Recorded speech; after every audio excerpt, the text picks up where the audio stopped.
Buenos días. Hoy vamos a estar conversando en este webinar llamado Asegurando el correcto uso de la fuerza y el respeto de los derechos humanos en la actividad policial con ISO 18788. Como les comentaba, pueden ir dejando sus preguntas por el chat y al final de la sesión yo voy a formular esta pregunta a los expositores para que puedan darles respuesta.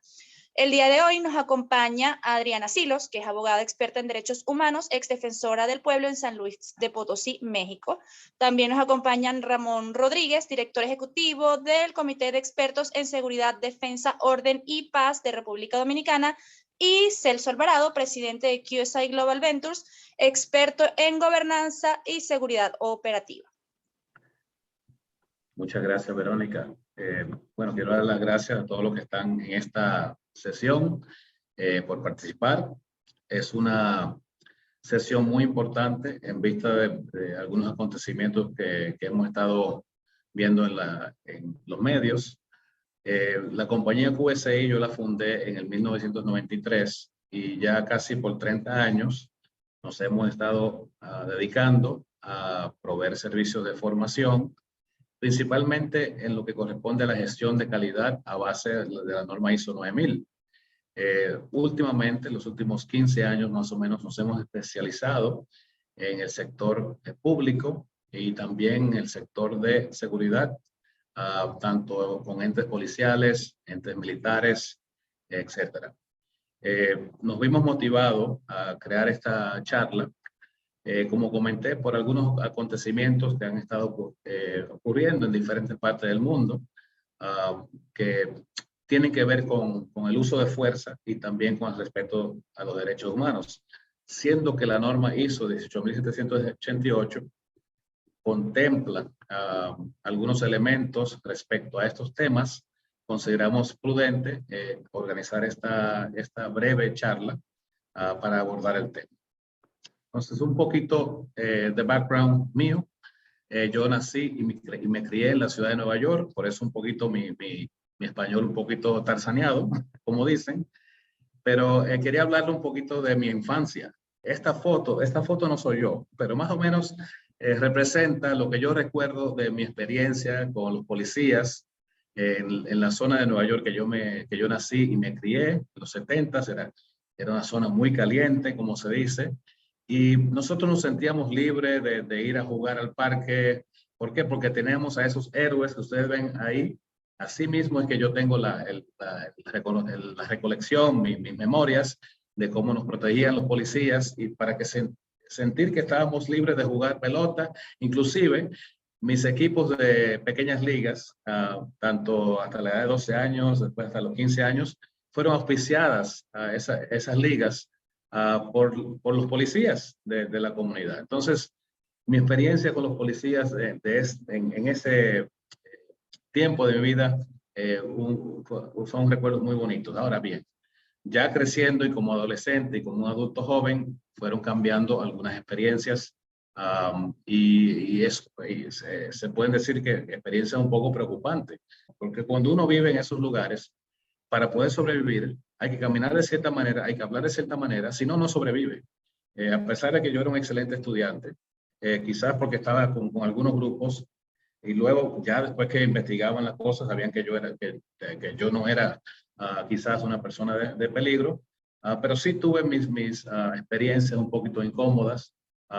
Y bueno, entonces, lo que quiero comentar es que tengo, a base de lo que ha venido pasando, tengo unos sentimientos encontrados y por ello, a principio de año, aprovechando un programa que tiene la Policía de Nueva York, ingresé a la Academia de Policía en un programa, vamos a decir, reducido, donde no es la misma duración que para un policía formal, que tiene que ser 6 meses, pero era un programa diseñado a líderes de la comunidad para que nosotros podamos entender lo que realmente experimenta un policía y por qué toma esas decisiones.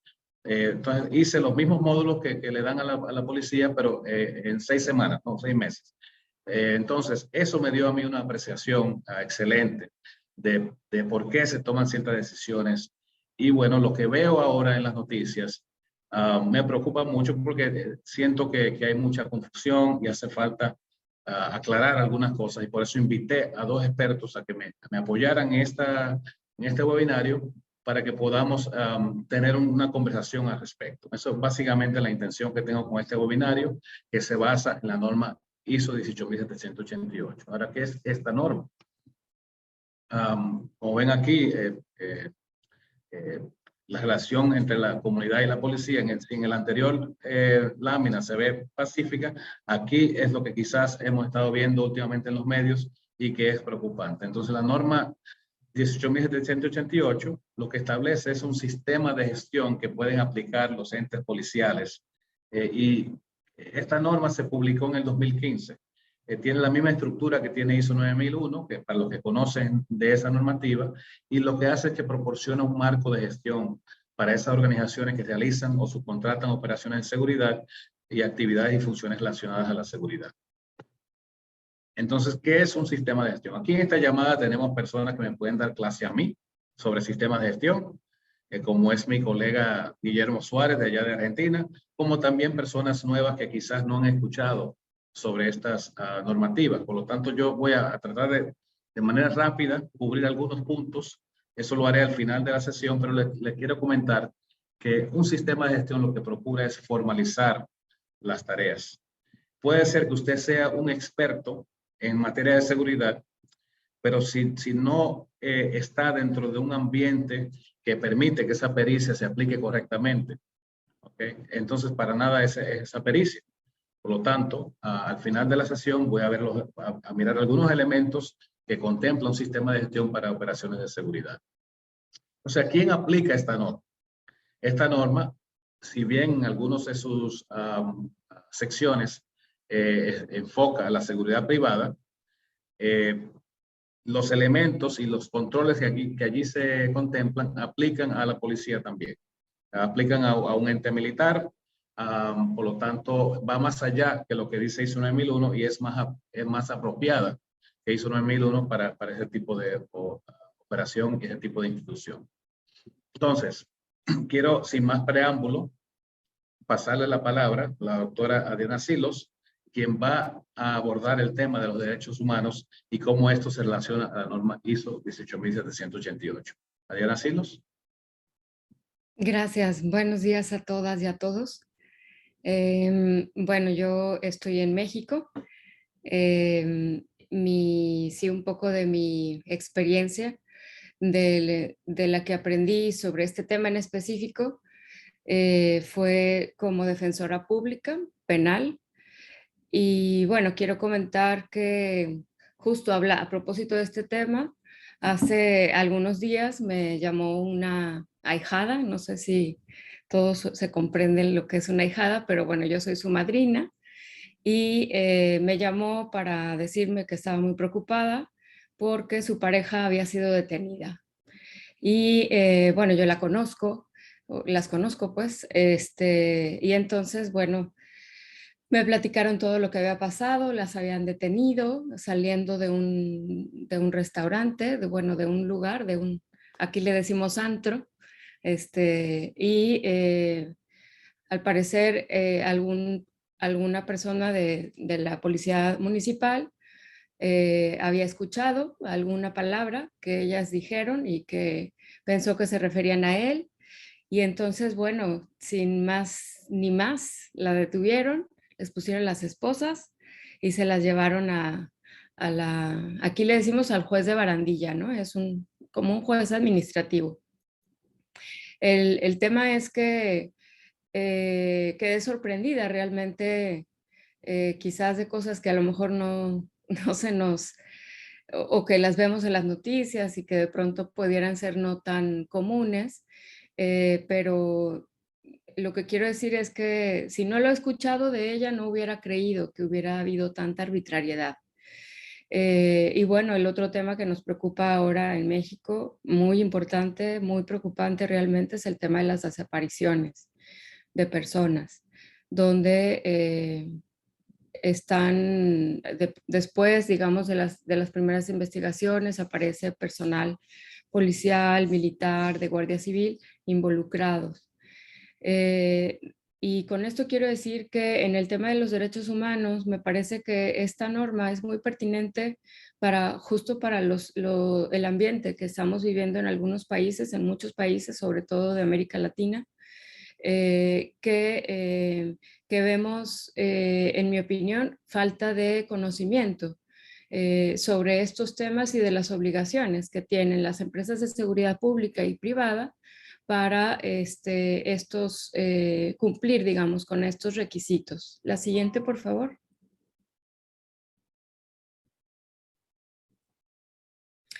Hay instrumentos, bueno, desde la doctrina se le llama instrumentos a cualquier documento internacional que pueda ser o no vinculante. En este caso, los documentos internacionales son vinculantes, quiero decir, obligatorios para los países que han asumido o que han firmado ese compromiso. Entonces, el primero de ellos es, la siguiente, por favor. Es el Código de Conducta Internacional para quienes proveen servicios de seguridad. Sí se enfoca en gran medida desde el título a las empresas de seguridad privada, pero porque da por hecho que las empresas, las instituciones de seguridad pública están ya de por sí con conocimiento y, digamos, advertidos y aplicando las disposiciones que aquí vienen. Este Código de Conducta Internacional les recomiendo que ojalá lo puedan ver en detenimiento. Tiene definiciones que son interesantes, que son importantes, porque permite, digamos, como tener una misma idea sobre un cierto tema, ¿no? Por ejemplo, uno de esos conceptos son entornos complejos, ¿no? Un entorno complejo probablemente podría ser una colonia, un grupo, una pandilla, no sé, alguna cierta zona. Entonces, este código de conducta lo que invita es a que el personal de seguridad, tanto de empresas públicas como de instituciones públicas como de empresas privadas, estén como en ese, digamos, en ese mismo marco de conducirse, evitar el uso de la fuerza, y si fuera necesario, pues hacerlo de acuerdo con la ley, evitar el uso de las armas de fuego. En fin, vienen contenidos muy específicos, fáciles de comprender, yo diría difíciles de aplicar a veces cuando las personas no tienen esta suficiente información, ¿no? Yo no diría capacitación, porque las personas todas somos capaces. Sin embargo, sí creo que es importante que empresas de seguridad privada y las instituciones públicas, le corresponde a las instituciones públicas difundir toda esta información, sobre todo aquellos países que casi todos los de Latinoamérica han firmado, digamos, están conscientes de los compromisos que han asumido en ese sentido. La siguiente, por favor. El siguiente documento internacional, que es una referencia normativa para este estándar de ISO 18788, es este documento de principios rectores sobre las empresas y los derechos humanos. Y bueno, un principio que establece muy claramente es que el Estado debe proteger los derechos humanos y que existe, digamos, esta responsabilidad de las empresas de hacer lo mismo, de respetar los derechos humanos, de las empresas de seguridad privada, claro, y de tener acceso a estos mecanismos de reparación en caso de incumplimiento. Es decir, que las personas que se dedican a estas tareas de seguridad, tanto en empresas públicas como en instituciones públicas como en empresas privadas, pues deben tener conocimiento sobre los contenidos de este documento, en particular para las empresas privadas. La siguiente, por favor.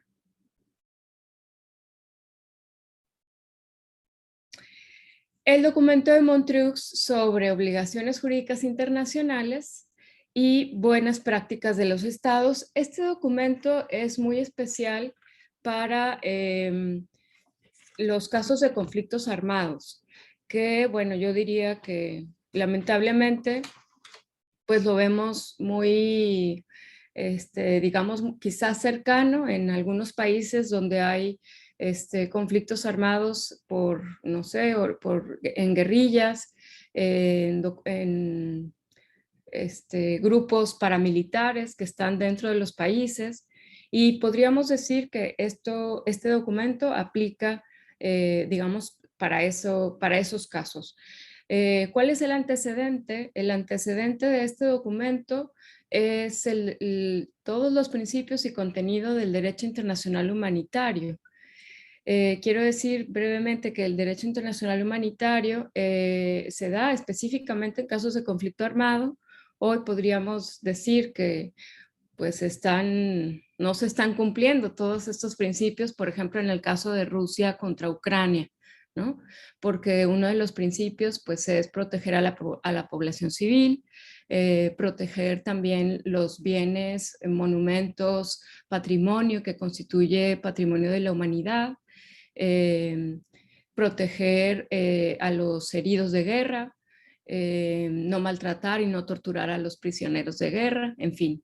Este es un antecedente. Y este documento surgió precisamente como parte de la actuación del Comité Internacional de la Cruz Roja con el gobierno de Suiza y bueno, aplica para todos aquellos países y gobiernos que han asumido este compromiso también de cumplir con estas buenas prácticas que han surgido precisamente de algunos de estos casos de conflictos armados. La siguiente, por favor, o creo que ya, bueno, son 3 documentos. En conclusión, tendría que decir que la suma de estos contenidos entendemos, y bueno, lo entiendo de manera personal, que es sumamente complejo pues luego las disyuntivas, ¿no? La diferencia de opiniones que hay incluso dentro de las mismas Fuerzas Armadas de seguridad, tanto públicas como privadas. Pero lo que es cierto y hay que recordar siempre es que todos los derechos humanos son para todas las personas.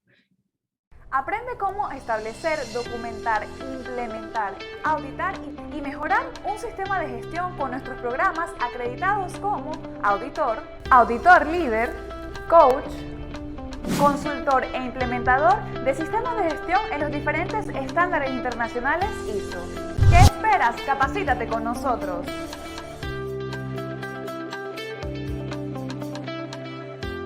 Buenos días.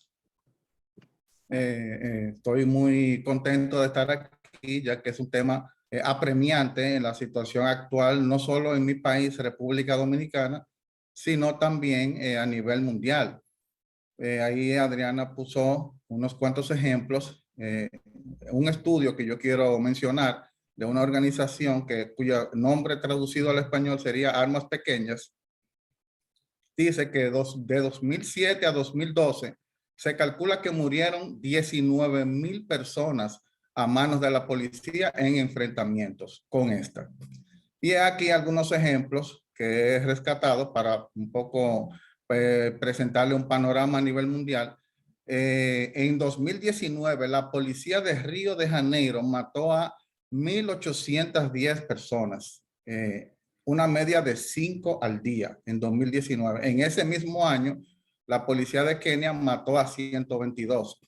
De octubre de 2019 a enero de 2020, la policía de Irak mató a unos 600 manifestantes. Y finalmente, entre esta situación generalizada que hemos estado viendo, que contradice un poco que la policía está para proteger a las personas y entonces resulta que cuando se producen, por ejemplo, manifestaciones, el enfrentamiento se produce entre la policía que está para proteger a los manifestantes, porque aunque estén en una manifestación, la policía está obligada por ley, y ahí entra el manual de uso de la fuerza, a proteger el derecho que tienen las personas de entrar en una manifestación. O sea que estamos viviendo tiempos en que algo está pasando y esa es la inquietud que nosotros tenemos y pensamos traer una una de tantas soluciones que pueden haber. Pues quería terminar en esta pequeña introducción diciéndole que, por ejemplo, unas 1000 personas mueren cada año a manos de la policía en Estados Unidos. Ahora bien, ¿qué instrumentos tenemos para nosotros controlar esta situación a nivel institucional en las policías de todo el mundo? Los manuales de uso de la fuerza. Vamos a hablar un poco para iniciar de la historia de los manuales. Y los manuales se ubican históricamente en la edad contemporánea, a mi entender, que es el periodo comprendido entre la Declaración de Independencia de los Estados Unidos, la Revolución Francesa y la actualidad. Y menciono estos dos eventos históricos porque de estos dos eventos históricos emanan dos grandes documentos en materia de protección de derechos humanos, en la Declaración de Independencia de Estados Unidos y en la Declaración de los Derechos de las Personas y del Ciudadano en la Revolución Francesa. Quiero mencionarle una curiosidad que muy poca gente conoce. En la Declaración de Independencia participó, su principal redactor fue Thomas Jefferson.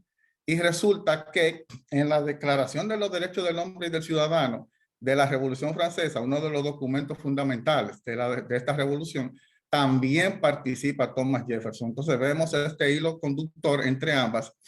Y cualquiera pensaría, bueno, Thomas Jefferson, tercer presidente de Estados Unidos, exporta estos principios, estos valores a Francia, pero no es así.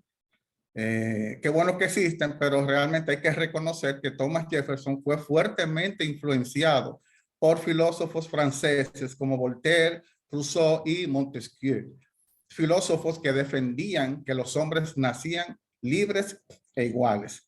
Entonces, ya en la palestra pública, estos documentos que protegen la libertad y la vida de las personas, quiero mencionar un personaje llamado José Fouché. ¿Quién fue esta persona?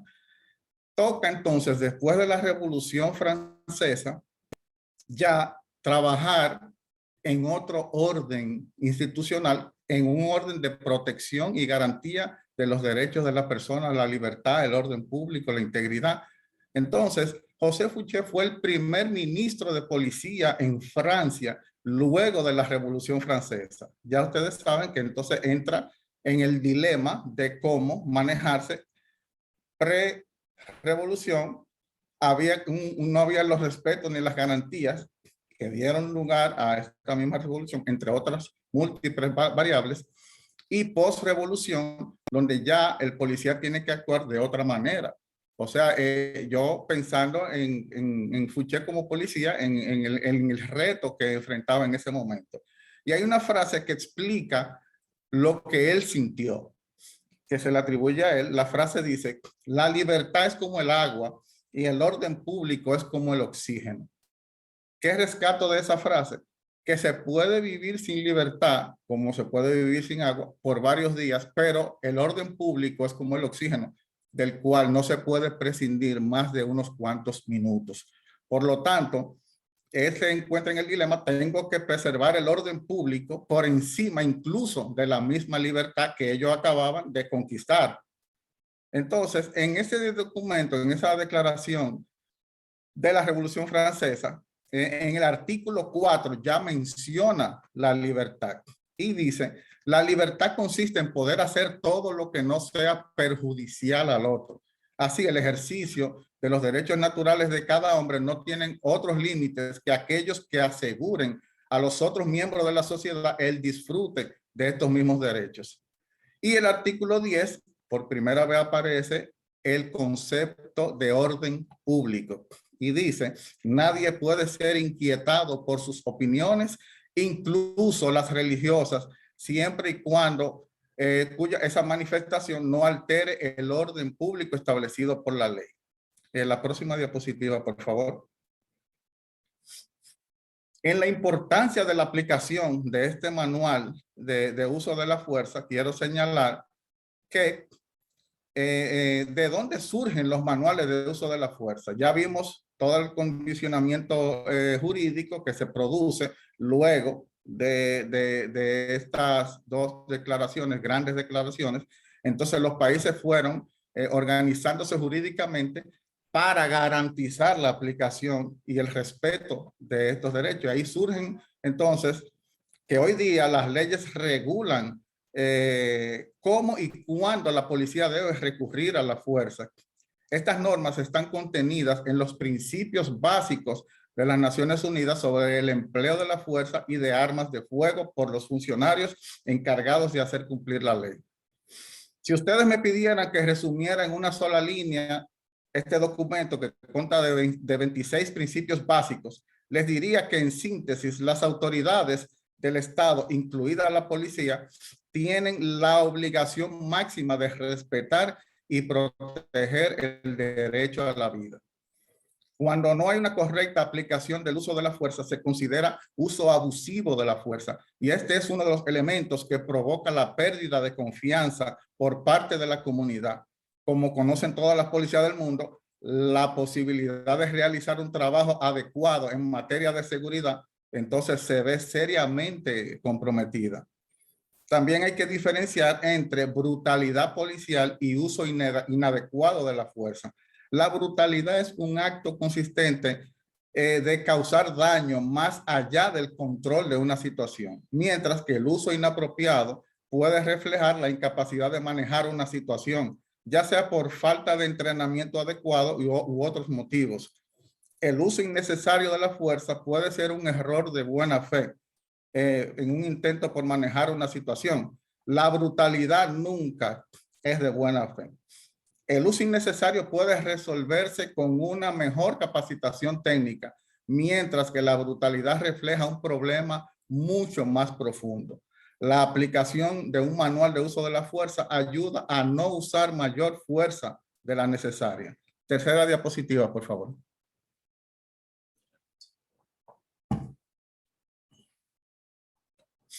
Ventajas de la aplicación. Quiero comenzar con las ventajas de la aplicación de la norma ISO 18788 para garantizar el uso adecuado de la fuerza por parte de los funcionarios encargados de hacer cumplir la ley.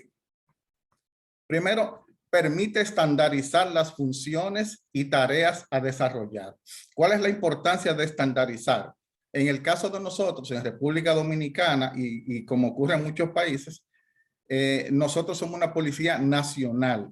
Cuando usted estandariza las funciones y tareas que desarrolla como institución, significa que el protocolo que desarrolla un policía en Santo Domingo es el mismo que desarrolla en Santiago o en cualquier otra ciudad.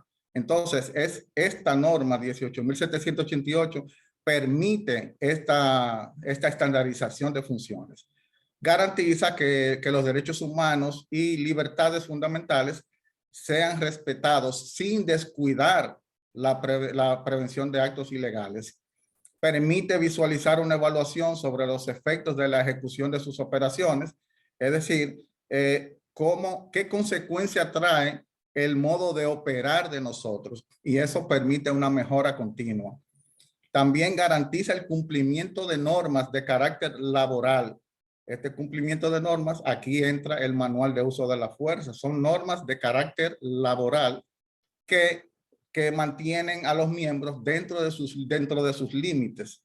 Y también la norma ISO 18788 incrementa la ventaja competitiva, ya que hay mayores y mejores competencias en sus miembros.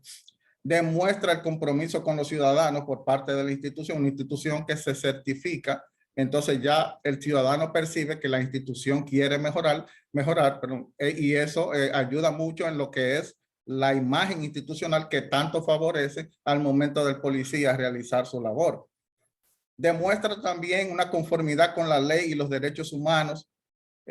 Como dije anteriormente, eso se refleja también en la mejora de la imagen institucional.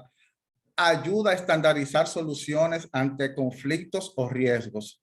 ¿Qué significa estandarizar soluciones ante conflictos? Significa que todos los policías ya tienen establecido cómo van a reaccionar ante diversos conflictos, ante diversos riesgos, Y cuando usted tiene ya estandarizadas esas soluciones, entonces usted evita improvisación, ahorra tiempo, es más efectivo. También permite a la institución ser referente internacional. Nosotros escuchamos mucho en la policía la palabra referente internacional. Lo que generalmente no nos dicen es que esas policías que son referente internacional ya están certificadas en normas ISO. Entonces, finalmente, aumenta la credibilidad ante la ciudadanía. Hablando un poco sobre el sistema de gestión de las operaciones, de la seguridad de las operaciones, para mí la importancia, la gran importancia es que para una institución policial, este sistema garantiza el uso adecuado de la fuerza por parte de los funcionarios encargados de hacer cumplir la ley. Y dicho así, parece algo sencillo, pero en un mundo cambiante, como el que todos sabemos que vivimos, que nos levantamos con una pandemia, que de repente cambia todo, y se presentan situaciones en que el Estado de Derecho y el orden están deteriorados por diversos factores políticos, sociales, culturales, catástrofes naturales también. Garantizar el uso adecuado de la fuerza no es asunto de improvisación. Requiere de metodologías claras que aseguren el cumplimiento de los derechos humanos, las consideraciones culturales, la diversidad, la privacidad y la dignidad de las personas. Entonces es el contrapeso de mantengo el orden, pero también respeto la integridad de las personas. El sistema garantiza además realizar sus operaciones de seguridad de manera eficaz, asegura el cumplimiento de los requisitos legales y regulatorios y la mejora continua que mencioné anteriormente, logrando un resultado que se traduce en el incremento de la ventaja competitiva, en una mejora de la imagen de la institución y en una estandarización de la solución ante conflictos o riesgos, siempre basado en el compromiso con los ciudadanos y de conformidad con la ley y los derechos humanos. Finalmente, entre las ventajas y las bondades que entiendo que tiene este sistema, esta norma 18.788 para las instituciones policiales, es la mejora en la eficacia y el control de estas organizaciones, incluyendo su cumplimiento regulatorio y de derechos humanos. Puede traer beneficios significativos para la sociedad en su conjunto. Próxima diapositiva. En las recomendaciones finales, quiero mencionar que todo país tiene sus leyes nacionales y no existe una fórmula universal que las haga más justas y seguras. La facultad de la policía de recurrir al uso de la fuerza y de armas de fuego debe estar debidamente regulada por ley. El principio de protección de la vida debe estar consagrado en la ley. Solo podrán utilizarse los medios letales para proteger contra una amenaza inminente de muerte o lesiones graves. En caso de lesión o muerte causada por el uso policial de la fuerza, debe llevarse a cabo una investigación inmediata, exhaustiva, independiente e imparcial. Y las personas responsables deben comparecer ante la justicia con todas sus garantías procesales. Durante las protestas, la policía debe atenerse a su obligación de facilitar las reuniones pacíficas y el uso de la fuerza no debe ser su punto de partida.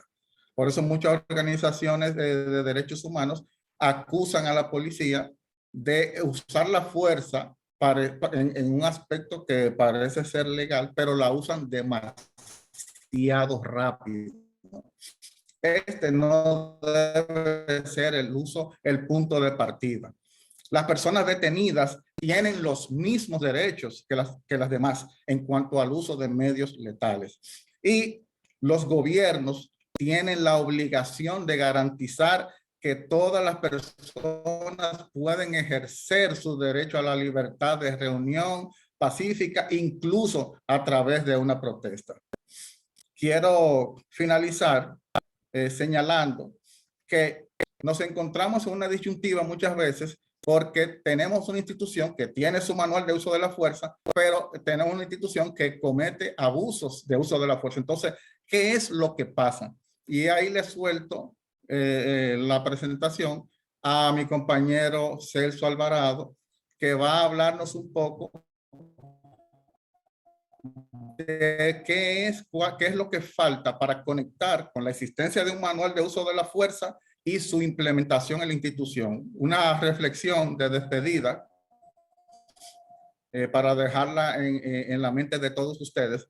Un médico puede tomarse días para estudiar un caso y dar un diagnóstico.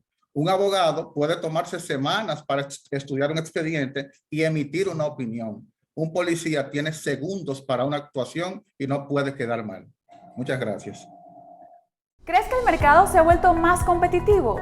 ¿Que no logras cumplir tus objetivos organizacionales y no superas las expectativas de tus clientes? En QSI Certifications ofrecemos una amplia gama de servicios de certificación avalados bajo las normas internacionales ISO. Posiciónate en el mercado, logra tus objetivos organizacionales, satisface a tus clientes, minimiza costos, optimiza tus procesos y más.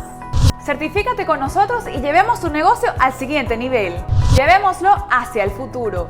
QSI Certifications, www.qsicertifications.com.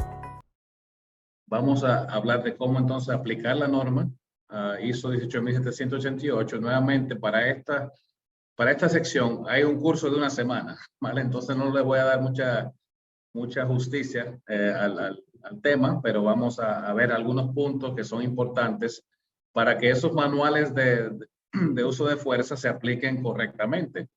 Lo que sucede a veces es que en la implementación, no solamente del manual, sino que del sistema completo que apoya a la aplicación de un manual, muchas veces no se implementa correctamente el sistema de gestión. Entonces, la norma 18.728 te coloca los elementos principales que deben tomarse en cuenta, y aquí de manera básica vamos a ver cuáles son. ¿Qué es lo que se debe definir? ¿Qué es lo que se debe formalizar? ¿Y qué es lo que se debe controlar en un sistema de gestión para que éste cumpla con la norma citada? Bien, entonces, lo primero que tenemos que hacer, porque ¿qué pasa? A veces vienen expertos, a veces de otros países, y hacen un benchmark prácticamente, nos traen las soluciones, las pautas, lo que ha funcionado en sus entornos, y tratan de implementar eso en un nuevo lugar, un nuevo entorno, y no funciona muchas veces. ¿Qué pasa? Lo que la norma pide, 18.788, es que se haga un análisis de contexto interno a la organización y también externo en términos de la sociedad donde opera esa institución. Conocer bien los riesgos, conocer bien la cultura que allí existe, para que entonces esas pautas, esas recomendaciones que vienen quizás de expertos de afuera, caigan en un terreno fértil para que se adecúen esas sugerencias. Entonces, luego de haber hecho ese trabajo, le toca entonces al liderazgo apoyar con recursos, con la visión, con dirección, con comunicación, para que se apliquen esas normativas. La aplicación ocurre a través de planificación, tanto estratégica como operativa, definiendo objetivos, metas, programas, políticas. Son los elementos que existen en la norma 18.728, que son comunes también a otras normas de gestión que pueden ser conocidas por lo que están aquí en esta llamada. Bien, entonces tenemos también que controlar, o sea, definir y controlar cuáles son los procesos y qué recursos de apoyo se requieren para esos procesos, incluyendo los recursos financieros, las competencias que se requieren del personal que va a aplicar ese manual, porque es muy bonito colocarlo en palabras, pero si la persona no tiene las condiciones, es decir, no le han dado las charlas, o quizás hay unos prerequisitos que se requieren para poder aplicar algunas actividades. Esos prerequisitos hay que asegurar que esa persona los tiene primero, antes de darle un manual o alguna otra herramienta.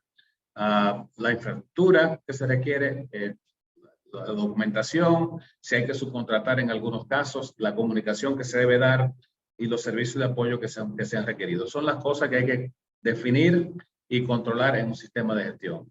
También controlar las operaciones tácticas y logísticas de seguridad.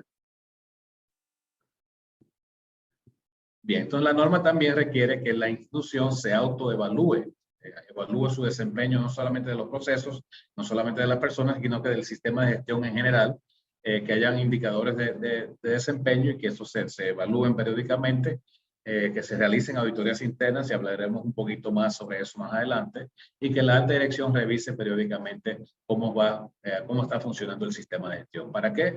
Para que este se mejore, para que tome acciones correctivas cuando hay casos que no cumplen las normas, que se investigue la causa del por qué, que se erradique las causas para que no recurran los problemas. Son los principios, así de manera rápida, y los elementos que contempla esta norma ISO 18788. Respecto a la auditoría interna, que es un proceso quizás distinto a lo que se maneja en una institución, pueden haber inspectores internos, pero el auditor del sistema de gestión, el auditor interno, va a ser el equipo va a ser representativo de diferentes funciones de la institución, y esos van a evaluar si la institución está cumpliendo con lo que la norma dicta en sus diferentes elementos, según lo que vimos anteriormente. Entonces, estas personas se deben formar, puede ser personal operativo, puede ser personal de recursos humanos, puede ser personal financiero, no tiene que ser necesariamente un personal técnico operativo que hace la auditoría interna. Lo más saludable es que sea un equipo multidisciplinario.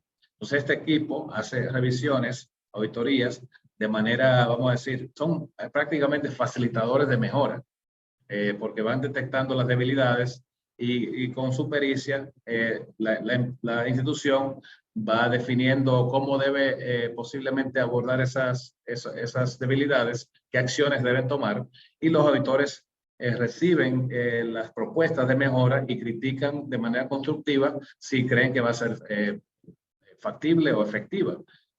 Entonces, este proceso, dándose continuamente para que se viabilice lo que se ha planteado en los manuales de uso de fuerza, es lo que apoya a que se respeten a los derechos humanos en esas instancias. ¿Vale? Entonces tenemos también, complementario a la auditoría interna, el servicio de auditoría externa. Esto conlleva a una certificación por un ente como QSI, que es independiente a la institución.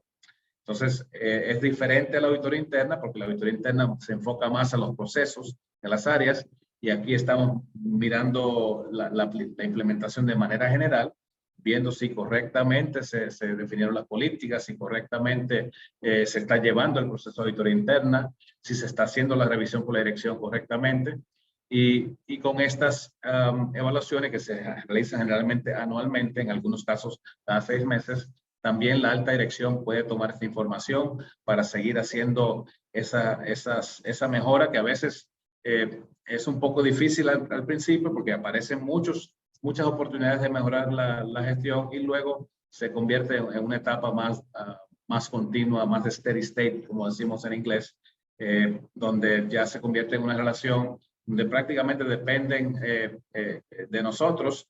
Se ven, al principio es un poquito, nos ven como, vamos a decir, como con un poquito de distanciamiento, pero ya cuando se va desarrollando la relación, dependen de nosotros para que le digamos las cosas que deben estar mejorando, y se convierte en una relación muy saludable entre un ente independiente externo que apoya al logro del objetivo de la institución. Entonces, bien, finalmente aquí quiero mostrarle, respecto a esta sección de certificación, cómo es el proceso de certificación de una institución o de una organización. Generalmente se hace un contrato para que luego se entre en esta relación de revisión independiente. Generalmente se hace un diagnóstico inicial para conocer cómo está parada la institución, se le dejan unos tips, unos hallazgos, y luego se puede tomar 90 días hasta un año para que se implemente el sistema de gestión. Cuando ya esté lista la institución para empezar con la fase de certificación como tal, se hace una auditoría de certificación etapa 1, donde revisamos la documentación, conocemos bien el contexto de la organización, el alcance de la organización, y le dejamos unos tips, unos hallazgos para que puedan entonces hacer unas correcciones del lugar y luego pasar a una auditoría de certificación etapa 2. Esta ya sería un poquito más profunda. Se revisan nuevamente los requisitos de la norma, un proceso similar a lo que se hizo en la revisión inicial. Ya en esta etapa el sistema debe estar un poco más maduro. Igual se detectan oportunidades de mejora, siempre se detectan algunas cosas que mejorar, porque los sistemas son dinámicos, las organizaciones son dinámicas, cambian personas, cambian las condiciones, el contexto puede cambiar un poco, y eso lleva a que haciendo un trabajo de auditoría externa constante, se le puede dar el feedback, oye, aunque cambió el contexto así, vemos que el sistema de gestión no está cumpliendo porque hubo este cambio. Entonces se le da ese tipo de tip para que se haga el ajuste y luego entren en norma nuevamente. Bien, si todo está correcto, si todo está cumpliendo como la norma pide, el auditor de campo hace una recomendación a un comité externo, un comité independiente, al equipo auditor, y este es el que decide la certificación, se emite el certificado y luego la relación se torna en una de donde se realizan vigilancias para asegurar que el sistema se mantiene, ¿vale? Que el sistema está mejorando, que es lo que la norma obliga a que se mantenga y se mejore el sistema de gestión. Ahora, cuando en una vigilancia se detecta algún hallazgo, también se hace un seguimiento. Pueden haber auditorías extraordinarias para este fin y bueno, todo con la idea de que se hagan los ajustes necesarios y la institución siga cumpliendo con la normativa. Bien, entonces en esta ocasión obviamente fue muy rápida mi explicación, pero quiero, para la curiosidad de los que están aquí, que conozcan cómo es ese proceso.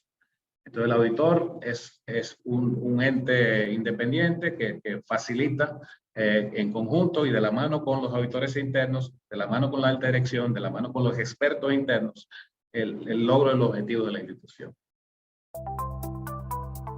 Nebusys es un software en la nube que ayudará a cualquier organización a establecer, documentar y difundir mejor sus políticas, procesos, procedimientos y objetivos, así como también evaluar y mejorar constantemente su rendimiento. Cumple con los requisitos de las normas internacionales y atiende a cada uno de una forma fácil y eficaz.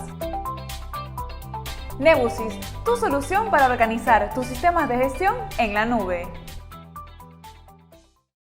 Bien, entonces ahora quisiera pasar a una sesión de preguntas y respuestas, ¿ok? De los que están aquí participando, si tienen alguna pregunta, no sé si Verónica me puede ayudar a facilitar si llega alguna pregunta.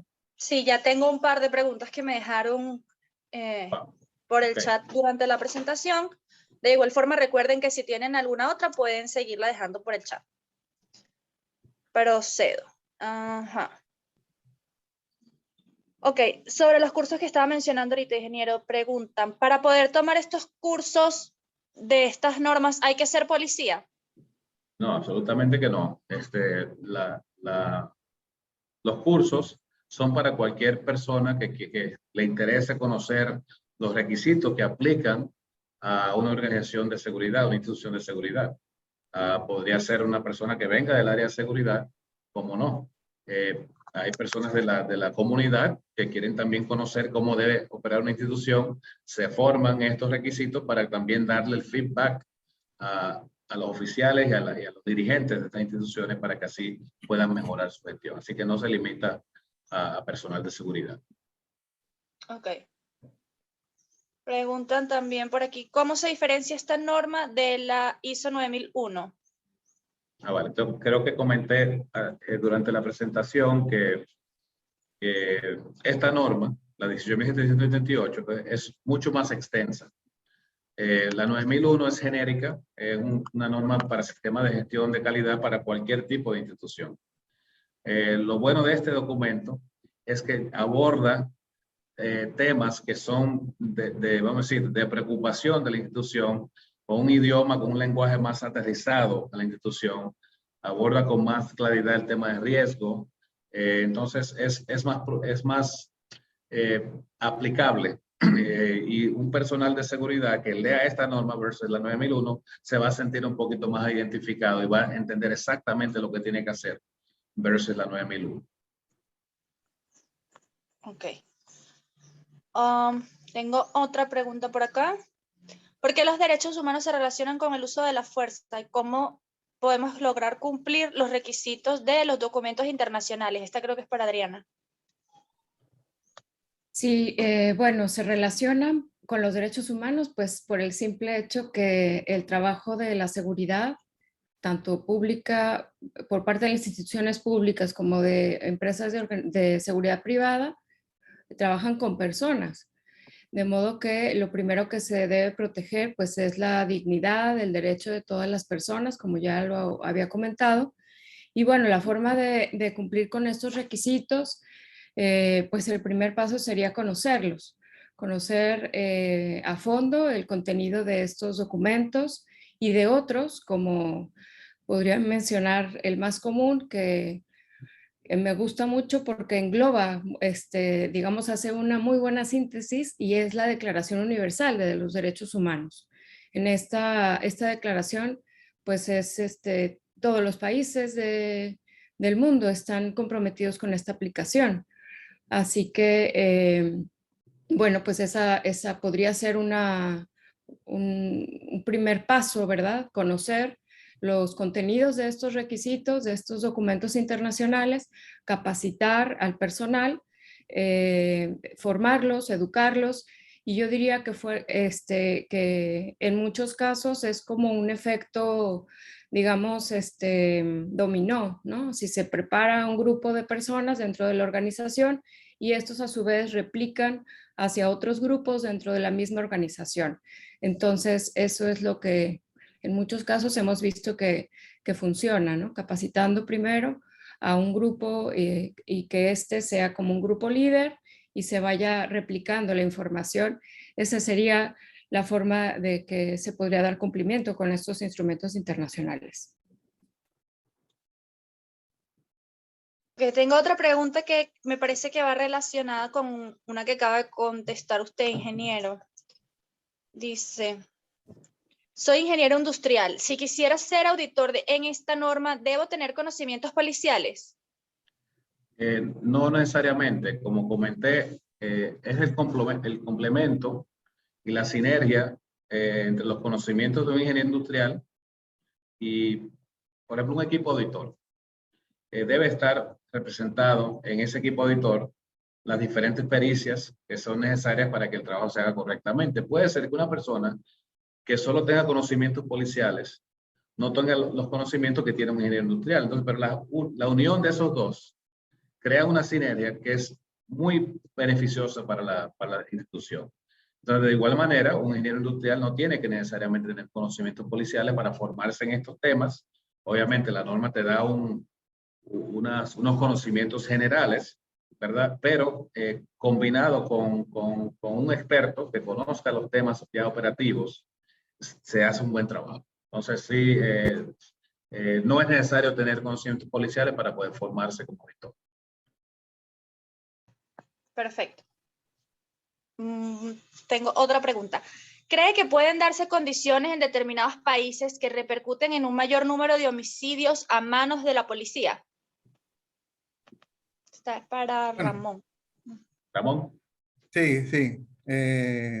Sí, realmente se han hecho estudios formales que han determinado y han identificado algunos factores que se repiten en los países donde hay más muertes, mayor número de muertes por parte de la policía.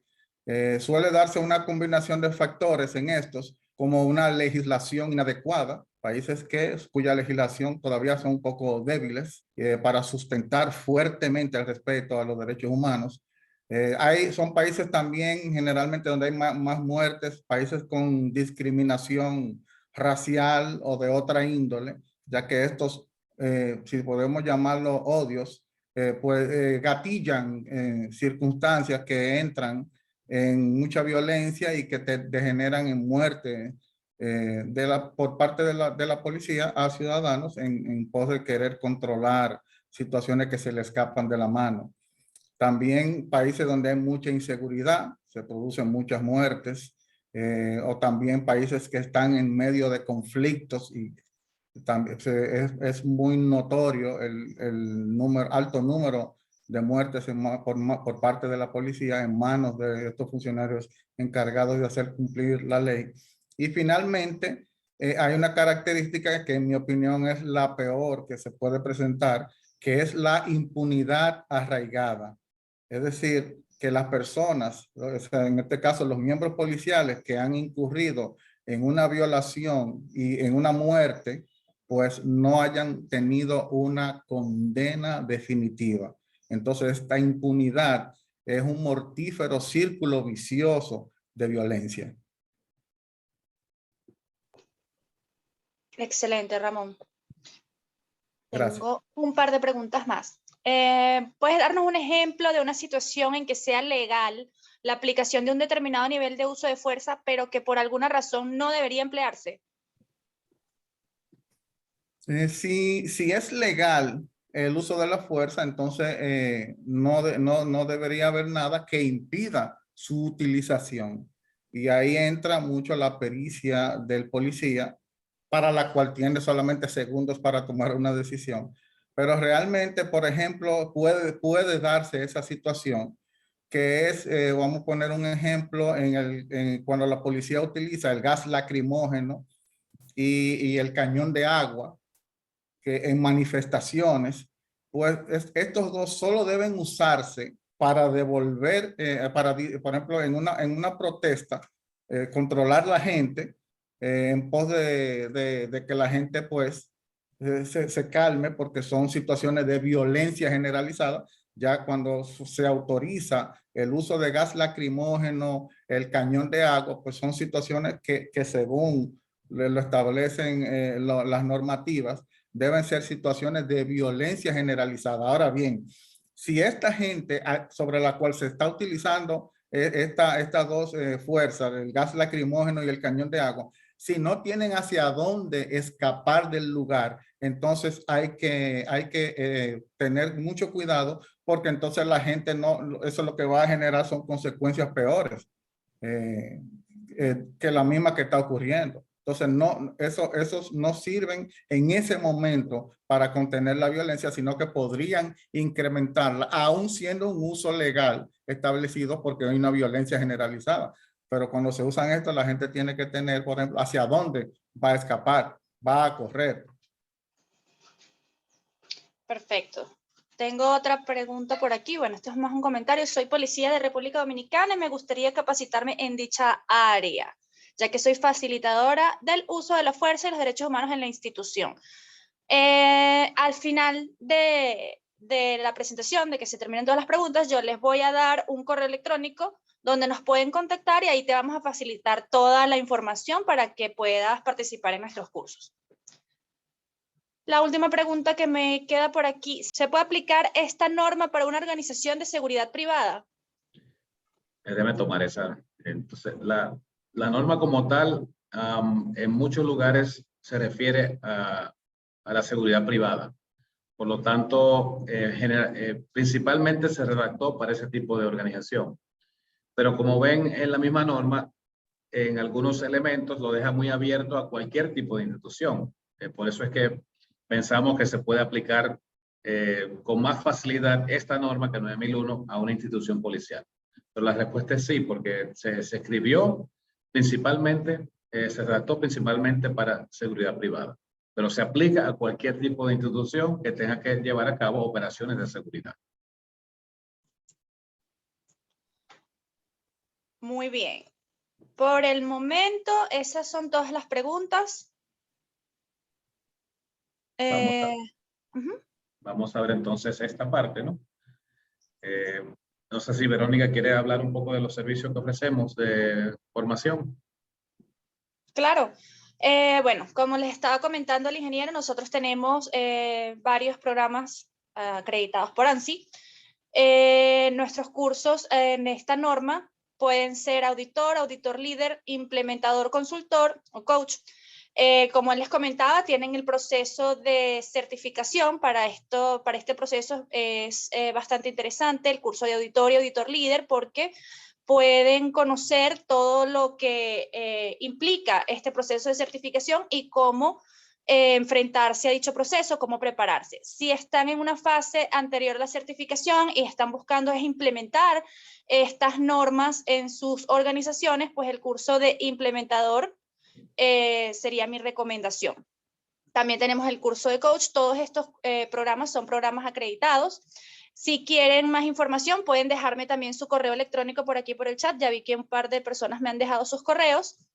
Y con mucho gusto yo les estaré enviando los brochures para que puedan consultar, y quedo completamente a la orden para aclarar cualquier inquietud que tengan. Nuestras redes sociales son QSI Global Ventures-ES. Nuestra página es www.qsiacademy.com. Nos pueden contactar también a través del correo de training@qsiacademy.com. Bueno, le quiero dar las gracias a todos por su participación. Fue un webinario relativamente corto, era lo que queríamos lograr, más o menos 1 hora. Y nada, exhortándolos a que nos sigan para que así podamos seguir compartiendo sobre este tema que es muy importante para la sociedad. Gracias. Que tengan feliz semana. Igual. Buenos días a todos y gracias por estar aquí. QSIacademy.com